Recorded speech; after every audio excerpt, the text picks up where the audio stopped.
Holi spirit duty ఏంటంటే నీ శరీరంలో నువ్వు ఎక్కడ వీకో, ఎక్కడ బలహీనమో, ఎక్కడ పాపమో, ఎక్కడ అవిధేయతో, ఎక్కడ దేవుడి ఉద్దేశం కాకుండా పక్కకెళ్తావో ఎగ్జాక్ట్ గా అక్కడికే తీసుకొచ్చి వదులుతాడు నిన్ను. నువ్వు ఎక్కడ నీకు లెటస్సే కోపం ఉందనుకుందాం, చుట్టూ నీకు పొద్దుస్తామానం కోపం తెచ్చే వాళ్ళతోనే తీసుకొని వెళ్ళి మరి డ్యూటీ వేస్తాడు. కట్టలు తెంచుకుని నువ్వు ఒకరోజు కొడతావు కూడా, అక్కడికే తీసుకెళ్తాడు. పరిశుద్ధాత్మ వచ్చిన తర్వాత మీ శరీరంలో ఎక్కడ బలహీనత ఉందో, ఎక్కడ మరణం ఉందో, ఎక్కడ పాపం ఉందో ఆ నియమము దగ్గరికి మిమ్మల్ని తీసుకెళ్తాడు. అందుకే నువ్వు దేవుని నమ్ముకొని నేనెందుకు తప్పు చేస్తున్నానబ్బా అని దిగులు పడతానే ఉంటావు. నేనెందుకు ఇట్లా ఉన్నాను, నా జీవితం ఎందుకు ఇట్లా అయిందని నువ్వు అనుకుంటానే ఉంటావు.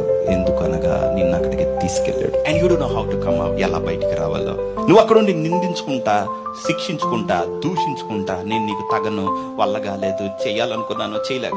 యూర్ థింకింగ్ ఆఫ్ యాక్షన్స్, క్రియలు ఆలోచిస్తున్నావు. కానీ నిన్ను తీసుకెళ్ళినాడు హోలీ స్పిరిట్.